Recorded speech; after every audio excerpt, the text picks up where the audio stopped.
Mesdames et messieurs, bonsoir et bienvenue à une nouvelle édition de Direct où on va passer en revue les dernières nouvelles ici en Égypte surtout et partout dans le monde. Nous avons le plaisir d'accueillir dans le studio ce soir Dr Cherif Amir. Vous êtes chercheur en géopolitique à l'Université de Paris. Bonsoir. Bonsoir, monsieur. Alors, Dr Cherif va nous analyser, expliquer et nous éclaircir les détails de toutes les nouvelles qu'on va vous présenter. Je commence par une déclaration de la part du président Abdel Fattah el-Sisi qui a accordé l'importance au renforcement de la coopération avec la Grande-Bretagne dans divers domaines, surtout sur le plan sécuritaire et informatique. El-Sisi s'est exprimé lors de sa rencontre au Caire avec le chef du service de renseignement britannique Richard Moore en présence du chef des renseignements généraux Abbas Kamel.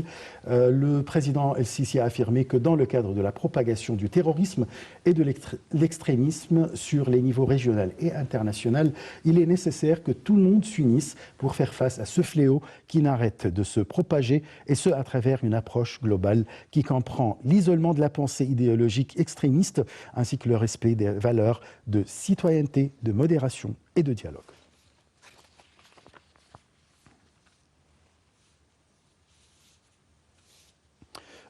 Docteur Cherif Amir, je rappelle que vous êtes chercheur en géopolitique à l'Université de Paris. Alors, il y a le chef de l'État qui accorde une grande importance au renforcement de la coopération avec la Grande-Bretagne dans tous les domaines, mais il a mis l'accent sur le combat contre le terrorisme et l'extrémisme. Comment vous analysez ce point de vue ? Bien évidemment, il faut revenir en arrière sur la relation entre l'Égypte et la Grande-Bretagne sur cette question précise. Et il ne faut pas cacher que c'était une question qui était assez épineuse, parce que tout simplement, il y avait un désaccord entre l'Égypte et la Grande-Bretagne sur la question. Il y avait certaines figures qui ont des activités illégitimes contre la sécurité de l'Égypte qui étaient hébergées et étaient protégées en Grande-Bretagne, mais le dialogue continuait. Et on essayait d'éclaircir notre vision pour le monde entier. Et je crois que le Premier ministre Boris Johnson, il comprend bien la situation maintenant, mieux que ses prédécesseurs. Surtout que maintenant la Grande-Bretagne fait partie de l'Union européenne, donc elle a besoin d'alimenter, si on peut le dire, les relations avec d'autres États en dehors du vieux continent. Et je crois que c'est une bonne étape de la part de Londres de commencer à contacter le Caire sur la question. Le président Abdel Fattah el-Sisi est un partenaire fiable pour l'Europe. On n'a jamais exercé le chantage que, par exemple, le dictateur turc Erdogan l'exerce avec l'Europe. Nous sommes clairs sur la question. Il y a le terrorisme, c'est un danger pour tous. Il ne faut pas jouer avec cette question parce que la menace qui frappe l'Égypte, elle frappe l'Europe aussi. Et l'histoire l'a montré. La France a été frappée, la Grande-Bretagne. On voit tous que nous sommes tous dans le même camp. Donc, ce n'est pas le temps pour protéger certaines figures qui ont des liens terroristes. Je crois que la Grande-Bretagne connaît très bien les situations au Moyen-Orient. C'est un ancien de la colonisation qui était présente, surtout dans les pays du Golfe. Ils comprennent très bien le rôle du Qatar, ils comprennent très bien le rôle de la Turquie, ils savent très bien qui joue et qui fait la menace dans cette région. Donc, le président Abdel Fattah el-Sisi était très clair, encore une fois, c'est qu'il faut coordonner, il faut travailler ensemble, parce que cette question, on voit maintenant que la France elle est menacée, l'Autriche, qui est un nouveau candidat, si on me dit, sur la liste des cibles terroristes. Donc, la situation est grave. Et je crois que les Britanniques ont bien choisi le Caire pour travailler avec. Bien sûr, nous savons que l'ancien président Hosni Moubarak n'a pas arrêté à demander à la Grande-Bretagne de faire l'extradition des criminels, ou bien la loi d'extradition criminelle qui n'existe pas, je crois, entre l'Égypte et la Grande-Bretagne. Au moment où il y avait des émigrations de la part des frères musulmans et des gens salafistes en Grande-Bretagne. Mais après, les guerres au Proche-Orient comme en Syrie, en Libye, où il y avait une certaine émigration de la part de ces terroristes vers ces pays, deuxième génération bien sûr, pour exercer des opérations terroristes dans ces pays. Est-ce que aujourd'hui la Grande-Bretagne ou bien l'Europe en général peuvent prendre des mesures vraiment efficaces pour mettre fin à ce fléau en Europe? Et ils comprennent maintenant la situation, surtout qui, selon eux, contradit avec les droits de l'homme. Regardez, alors... c'est très compliqué, mais j'ai déjà vécu tout ça là-bas en Europe, c'est pour cela que je comprends bien leur vision sur cette question. En fait, bien sûr, il y a la question non seulement du droit de l'homme, mais ils ont aussi, et ça existe dans les centres, les think tanks, les centres de recherche en Europe, qui prédisaient, on me l'a dit même pendant le temps de Moubarak, que les frères musulmans, par exemple, ils ont une base populaire immense. Or, ce n'est pas vrai. Et le peuple égyptien l'a démontré en 2013 dans la révolution contre ce régime. Donc, c'était une pensée que ces gens-là, ils représentent la population, que la population arabo-musulmane dans cette région veulent ce choix. Alors, je crois que maintenant, la question est très claire pour beaucoup d'entre eux.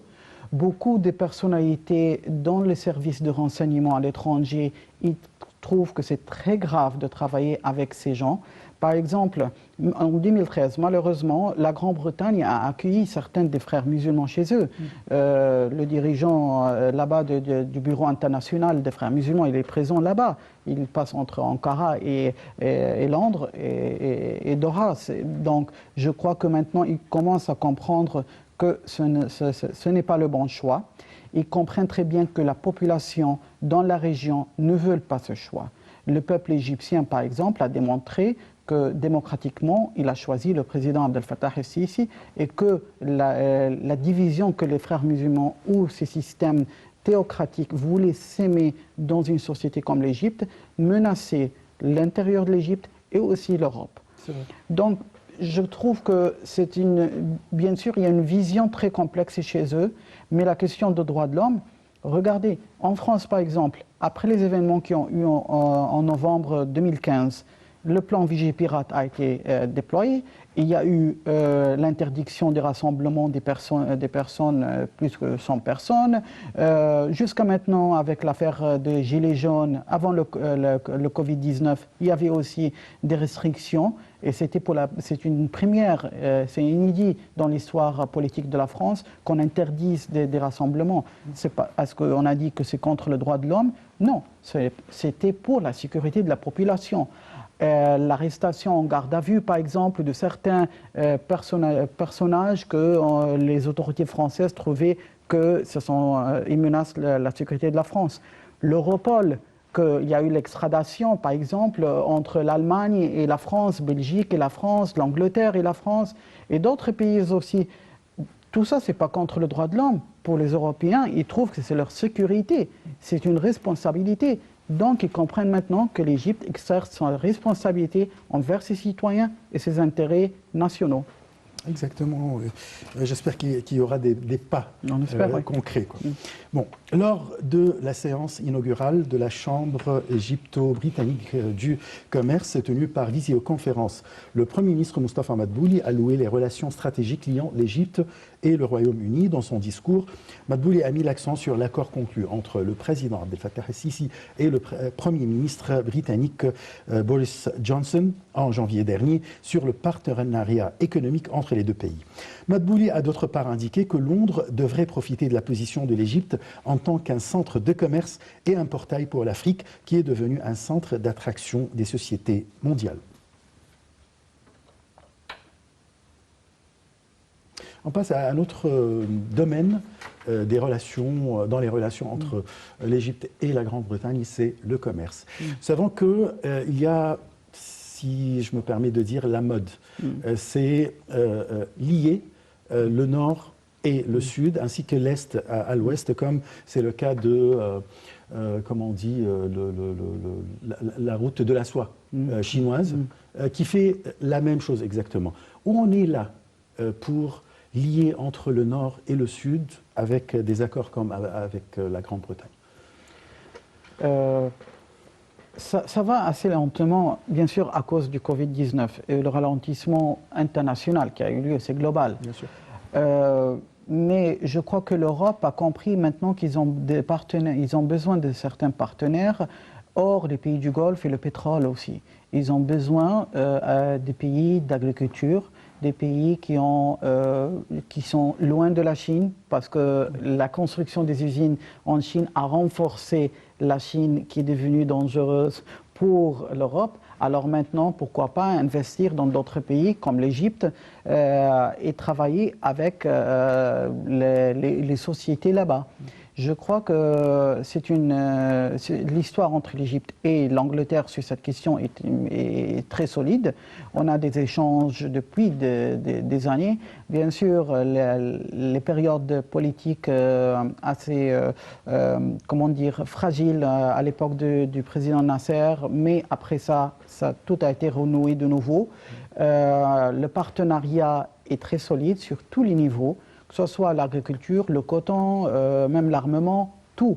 Mais il faut être très vigilant sur la question, parce que c'est ce que l'Angleterre a compris, c'était l'Europe, qu'il y avait des restrictions, certaines conditions, et que l'Égypte a été la victime à un certain moment de certaines restrictions commerciales. Pas seulement l'Égypte, mais l'Afrique tout entière. Et je crois que maintenant que l'Angleterre, qui est libre de ces restrictions européennes, elle pourra travailler plus librement avec l'Égypte.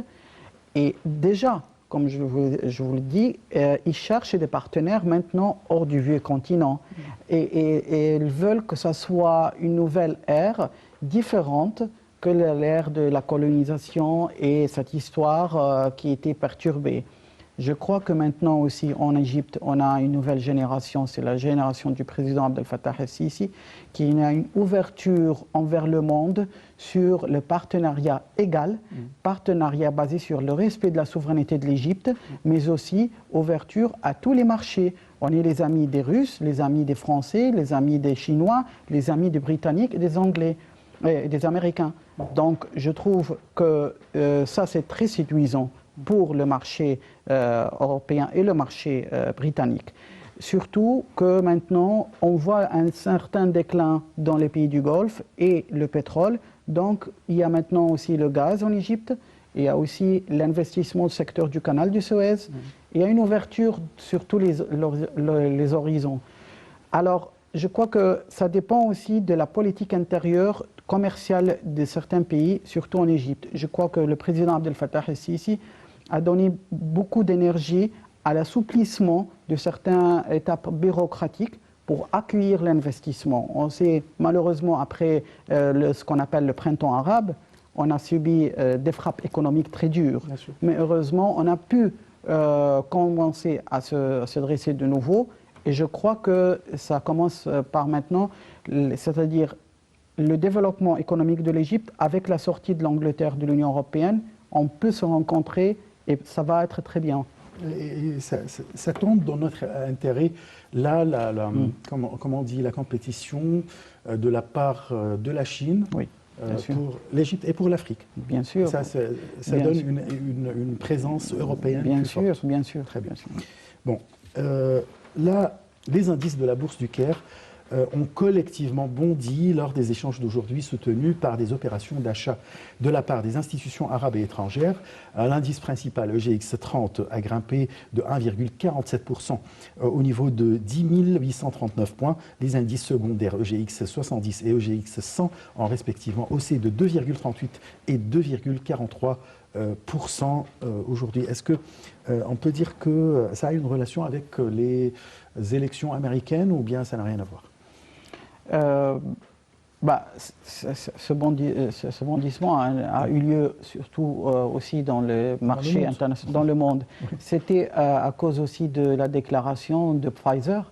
Exactement. Qui a déclaré qu'il y aura un vaccin de Covid-19 et que les chances de réussite, c'est plus de 90%. Exactement. Donc ça aide. Et aussi, il y a eu une déclaration de la part des pays producteurs du pétrole qu'ils vont changer les cadres de prix Donc ça a alimenté cela. Et bien sûr, il y a aussi sur la question des élections américaines. Mais moi, en tant qu'analyste, je vous le dis, par exemple, pour l'instant, rien n'est officiel. Le jeu est encore en cours parce qu'aujourd'hui, la campagne de Donald Trump a commencé ses étapes juridiques. N'oublions jamais ce qui a eu lieu dans les élections de 2000 entre Al Gore et George W. Bush.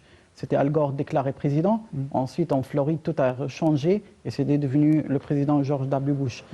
Alors, rien n'est joué encore. C'est les médias et la campagne de Joe Biden qui l'a déclaré. Donc, je crois que cet effet, peut-être, il a eu quelque chose à faire avec ce rebondissement, mais pas tout à fait comme le Covid ou la déclaration de Pfizer. Surtout la découverte Bien sûr. De Pfizer. Bon, les Égyptiens ont rempli leur devoir national en respectant les mesures de précaution pour empêcher la propagation du coronavirus. L'autorité nationale des élections doit annoncer les résultats définitifs de cette deuxième phase des élections le dimanche prochain, 15 novembre courant. Salih Ahmed et Yara Choucha nous donnent les détails.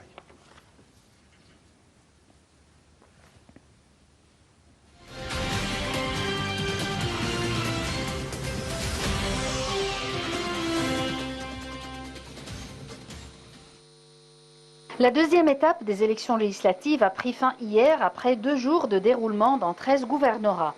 Une cellule de crise avait été mise en place par le ministère du Développement local pour suivre le bon déroulement du vote. Le vote s'est étalé sur 2 jours dans les 13 gouvernorats suivants, le Caire, Khalioubeyia, Kafr el-Sheikh, Daqahliya, Gharbeyya, Mounoufiya, Ismaïliya, Sharqiya, Port Saïd, Damiette, Sinaï du Nord et du Sud. L'autorité nationale des élections présidée par le vice-président de la Cour de cassation, le conseiller Lachine Ibrahim, a annoncé la régularité du processus de vote dans les sous-commissions lors de la seconde journée de scrutin de la deuxième phase des élections législatives qui a commencé tout dimanche à 9 h et s'est poursuivie jusqu'à 21 h heure locale. Le conseiller Ibrahim a insisté sur la nécessité de respecter les mesures de précaution pour empêcher la propagation du coronavirus, de porter des masques médicaux qui ont été fournis à ceux qui ne les portent pas gratuitement devant les bureaux de vote et de maintenir une distanciation sociale pendant les opérations de vote. L'autorité nationale des élections annoncera les résultats définitifs de la deuxième phase des élections à la Chambre des représentants le dimanche 15 novembre. Les élections parlementaires viennent compléter le rôle des institutions de l'État. Le président du Sénat, Abdelwahab Abdelrazik, a voté et a appelé les citoyens à exercer leur droit constitutionnel à participer aux élections législatives, prévoyant l'augmentation de l'afflux au bureau de vote dans les prochaines heures.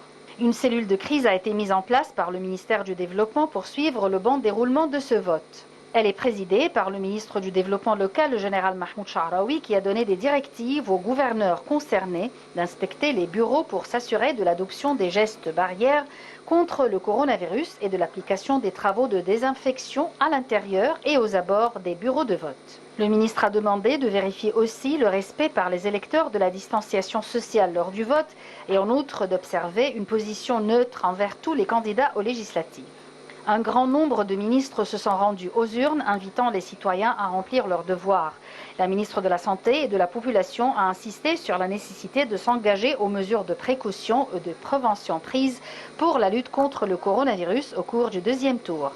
Le ministre d'État pour l'information, Oussama Heikal, juge nécessaire la participation de tous les citoyens ayant le droit de vote aux élections législatives parce que c'est un devoir national que tous doivent remplir selon lui. La ministre d'État pour l'immigration et les affaires des Égyptiens de l'étranger, Nabila Makram, a loué les efforts de l'État qui a mis en place de nouveaux mécanismes de participation aux élections législatives, comme le vote par correspondance. La ministre du Commerce et de l'Industrie, Nevin Gamer, a déclaré que les législatives représentent une étape importante vers l'achèvement des plans de développement global et durable pour construire une Égypte moderne ayant un rôle politique et économique efficace, non seulement dans son environnement régional, mais aussi au niveau international. Le président du Parlement, M. Ali Abdelal, a voté et a souligné que le vote est un droit constitutionnel et que chaque citoyen doit exercer ce droit, ajoutant que les élections se déroulent dans une atmosphère démocratique et incluent tous les éléments d'impartialité et d'intégrité.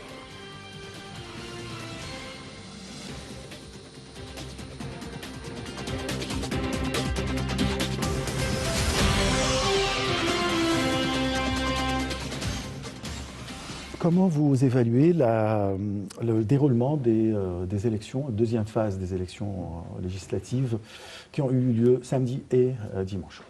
Bien sûr, c'est la continuation du processus démocratique en Égypte. Beaucoup craignaient depuis 2013, depuis la révolution populaire du peuple égyptien, que l'Égypte sera un pays vraiment démocratique. On a prouvé à tout le monde qu'on est comme tous les pays du monde. On a une chambre législative, on a aussi un gouvernement qui est civil. Donc on a une vision comme tous les pays démocratiques. La France a passé par la même phase par Charles de Gaulle.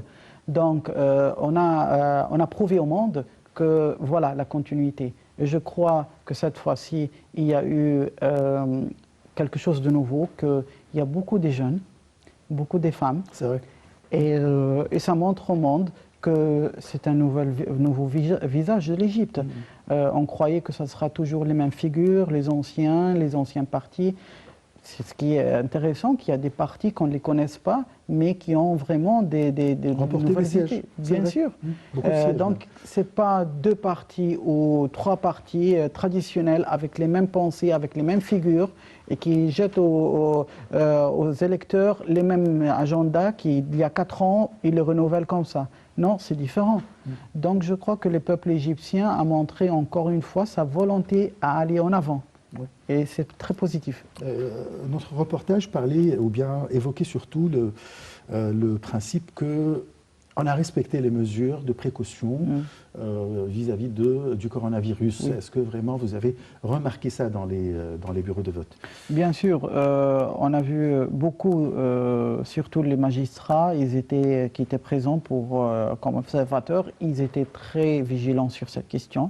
Porter les masques. Bien sûr, tout, oui. Et les policiers. Donc, c'était déjà lorsque le citoyen il entre, il voit ceux qui sont responsables, qui sont déjà au courant de ce danger, lui aussi, il devient, il y a cette awareness, si on peut le dire, la pensée de dire je dois faire la même chose. L'Égypte a traversé le moment qui était très difficile dans le Covid-19 en mars dernier, et je crois que la leçon a été très claire, qu'il faut être vigilant.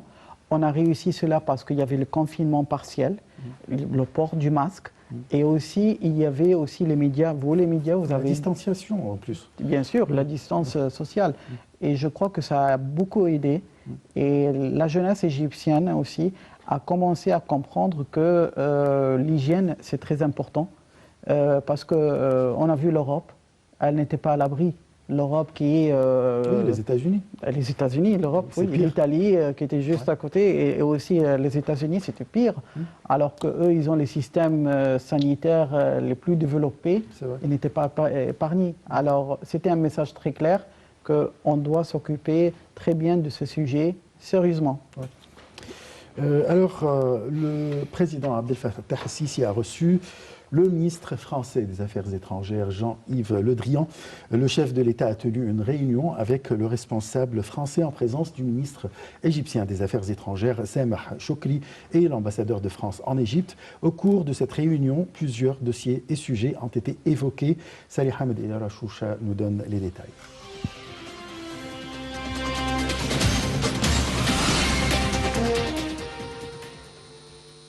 Une réunion a été tenue dimanche au Caire entre le président Abdel Fattah el-Sisi et le ministre français des Affaires étrangères, Jean-Yves Le Drian, en présence du ministre des Affaires étrangères, Sameh Choukri, et l'ambassadeur de France au Caire.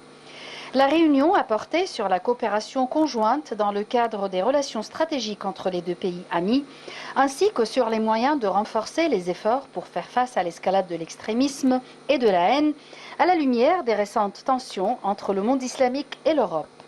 Le président Sisi a pour sa part mis l'accent sur la nécessité urgente de déployer tous les efforts pour défendre les valeurs de coexistence et de tolérance entre toutes les religions et a exprimé son rejet total des actes terroristes sous toutes leurs formes et du fait de lier la religion à des actes de violence et d'extrémisme. Monsieur Le Drian a de son côté affirmé le respect de la France pour toutes les religions, leurs principes et leurs valeurs, et il a souligné son aspiration à renforcer la coopération avec l'Égypte pour lutter contre le phénomène de l'intolérance et de l'idéologie extrémiste, notamment à la lumière du fait que l'Égypte est un phare de la modération, ainsi que ses efforts visant à établir les valeurs de la coexistence, de la liberté du culte et du respect de l'autre. Le ministre français des Affaires étrangères a salué à cet égard les efforts de l'Égypte sous la direction du président Al-Sisi afin de parvenir à la compréhension et au dialogue entre les peuples de toutes les religions. La réunion a également abordé les derniers développements de la question libyenne et la position stratégique ferme de l'Égypte à l'égard de la Libye, notamment en ce qui concerne le soutien des discussions en cours dans tous les domaines sur la base des résolutions de l'accord de Berlin et de la déclaration du Caire concernant le cessez-le-feu et de l'adhésion aux lignes déclarées afin de préserver l'unité et l'intégrité des territoires libyens et à commencer une nouvelle phase pour les générations futures du peuple libyen frère. De son côté, le ministre français des Affaires étrangères a salué le rôle important de l'Égypte dans la résolution de la crise libyenne et les efforts personnels du président Al-Sisi à cet égard, qui ont démontré le rôle central de l'Égypte en tant que pilier fondamental de la sécurité et de la stabilité dans la région, soulignant la volonté de la France de poursuivre une coopération et une coordination intensive entre les deux pays en ce qui concerne ce dossier. Un échange de points de vue a également eu lieu lors de cette réunion sur le développement de certains dossiers régionaux d'intérêt commun, dont les principaux sont la Méditerranée orientale et la Syrie.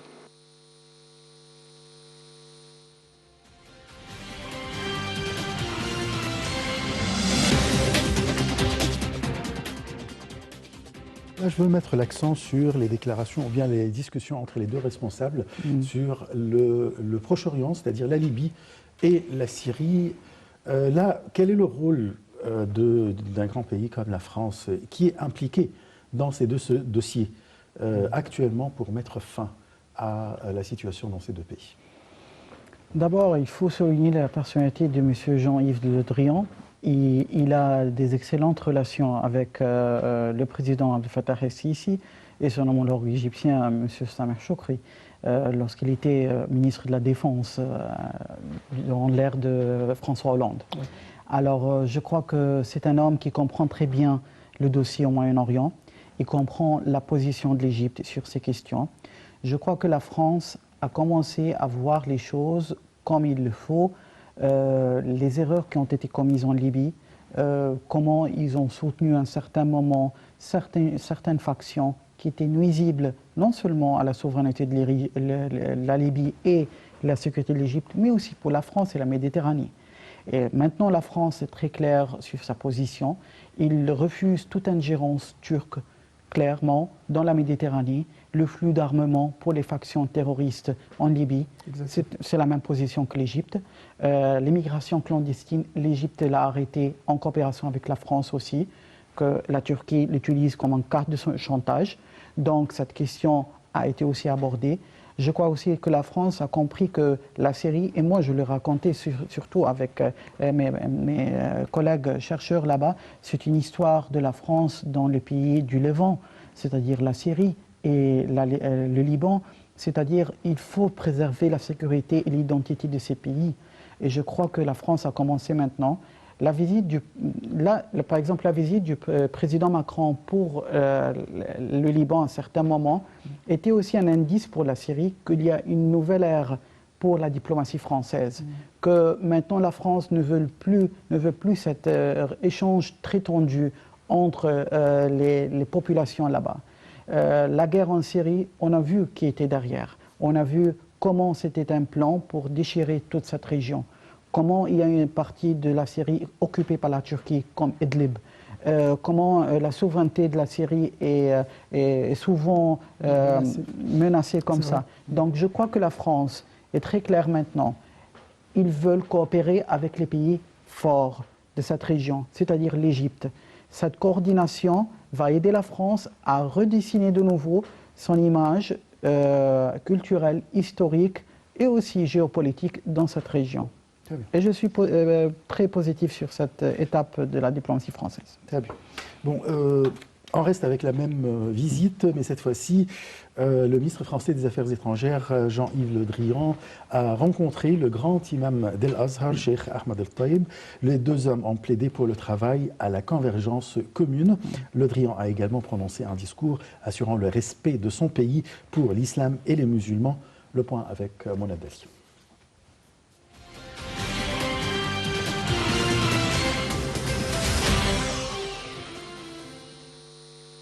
Le ministre français des Affaires étrangères, Jean-Yves Le Drian, a visité hier l'institution de l'Azhar au Caire.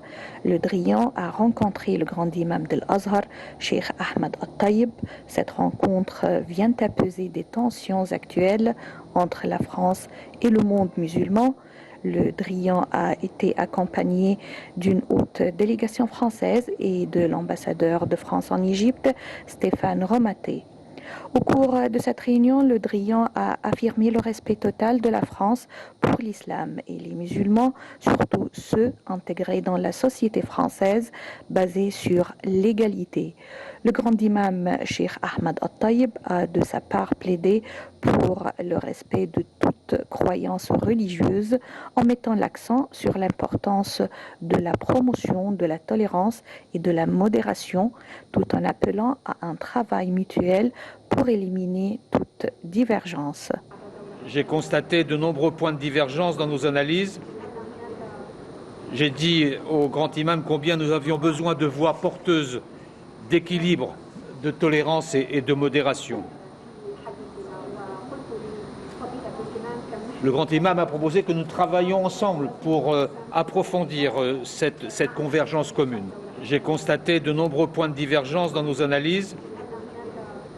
J'ai dit au grand imam combien nous avions besoin de voix porteuses d'équilibre, de tolérance et de modération. Le grand imam a proposé que nous travaillions ensemble pour approfondir cette convergence commune. Le ministre des Affaires étrangères français, Yves Le Drian, a rencontré au Caire le grand imam de l'Azhar, Dr Cheikh Ahmed El-Taïb, et c'était une rencontre afin de présenter un message au monde entier que la tolérance, la compréhension d'autrui resteront toujours une base entre civilisations, entre la France et le monde musulman. C'était Mona Dali, Nile TV International.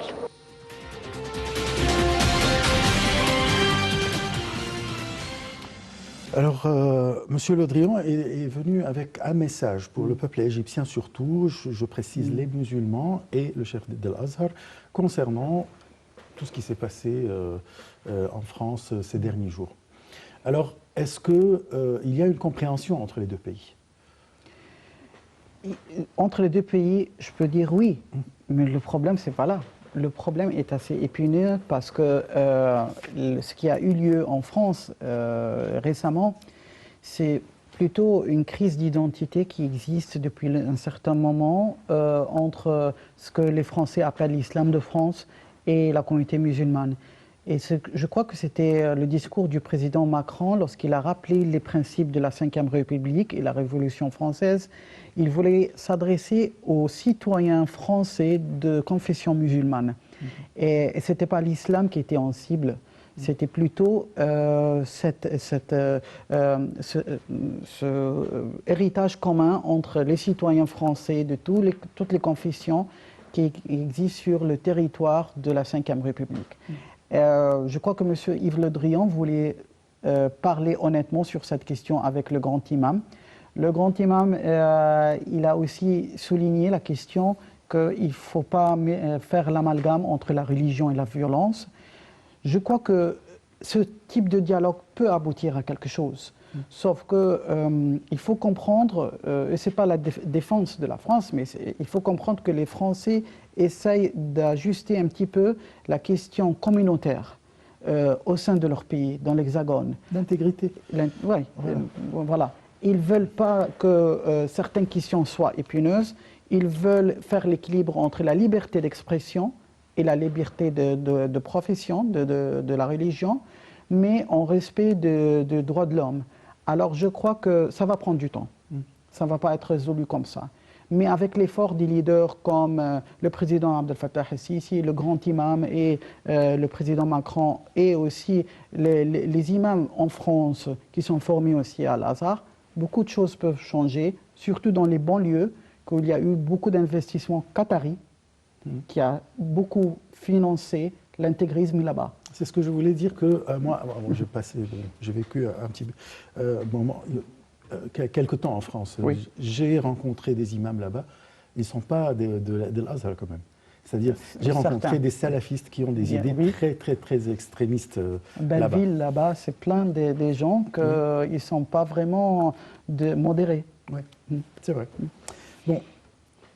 Également, dans le cadre du renforcement des relations bilatérales avec l'Europe, le président Abdel Fattah el-Sisi avait reçu jeudi dernier le président du Conseil européen, Charles Michel, en présence du chef de la délégation de l'Union européenne au Caire et la conseillère principale aux affaires étrangères, Mariam van der Heuvel, en présence du ministre des Affaires étrangères, Sameh Choukri. Et voici le point avec Salih Ahmed et Yara Choucha.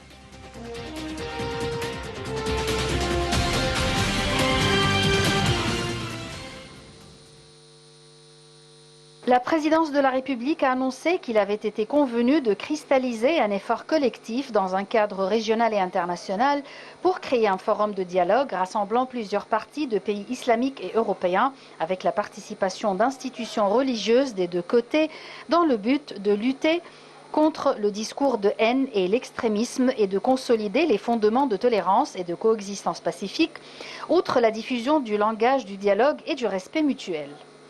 Lors d'un entretien au Palais de l'Ittihadiyya avec le président du Conseil européen Charles Michel et l'ambassadeur de l'Union européenne au Caire, Christian Berger, en présence du ministre des Affaires étrangères Sameh Choukri, le président al-Sisi a favorablement accueilli la visite au Caire du président du Conseil européen et affirmé l'attention que prête l'Égypte à ses relations avec l'Union européenne dans le cadre des intérêts stratégiques communs.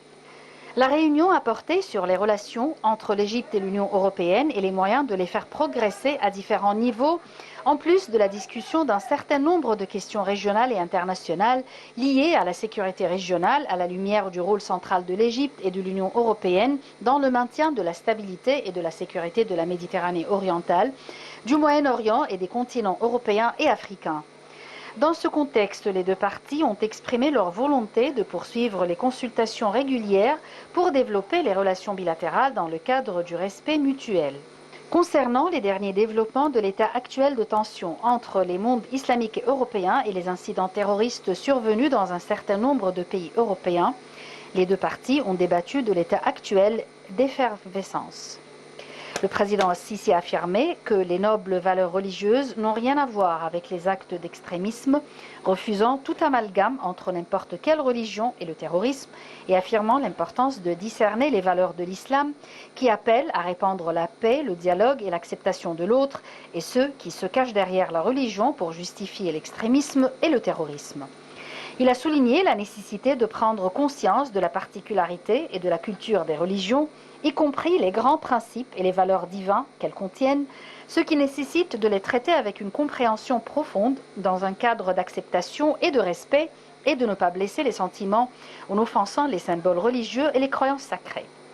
Il nous appartient de conjuguer les efforts internationaux pour enraciner les valeurs d'acceptation de l'autre, de coexistence, de tolérance et d'établissement de ponts d'entente, a dit le président al-Sisi, qui a fait état de l'expérience égyptienne dans l'enracinement de ces valeurs et des principes de modération, outre la dénonciation de la violence. Le président du Conseil européen a pour sa part affirmé le souci de l'Union européenne de renforcer la coopération avec l'Égypte dans les divers domaines, notamment la lutte contre l'extrémisme au niveau régional et international, surtout que l'Égypte représente la phare de l'islam moderne et dispose d'une volonté politique véritable. L'entretien a également porté sur les relations commerciales, économiques, nombre de questions internationales et régionales importantes, dont les développements de la crise libyenne. Le chef de l'État a souligné l'importance de saisir l'élan généré au cours de la dernière période dans le but de parvenir à un règlement politique global du dossier libyen, conformément aux décisions du sommet de Berlin et la déclaration du Caire d'arrêter les ingérences étrangères et le transfert des combattants et mercenaires étrangers sur le territoire libyen. Al-Sisi a également évoqué la vision de l'Égypte envers l'évolution des dossiers régionaux, en particulier la situation dans la région de la Méditerranée orientale, soulignant l'importance de renforcer les efforts internationaux pour mettre fin à toute activité et mesure unilatérale contraire aux règles du droit international ou violant les résolutions du Conseil de sécurité relatives à la lutte contre le terrorisme. Les développements du dossier du barrage de la Renaissance et la situation en Syrie, en Irak et au Yémen y ont fait également l'objet d'examen.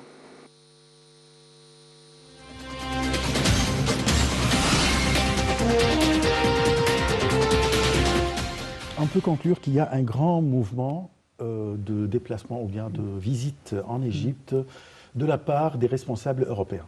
Là, cette fois-ci, il s'agit du président du Conseil européen, Charles Michel, qui est en Égypte et qui a fait des discussions avec le président Abdel Fattah al-Sisi.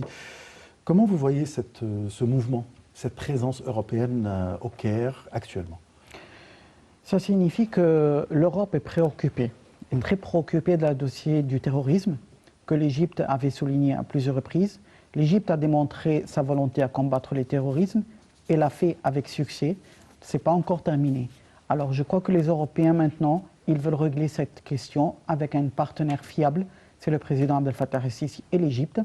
Je crois que les Européens veulent fermer le dossier de la Syrie à un certain moment.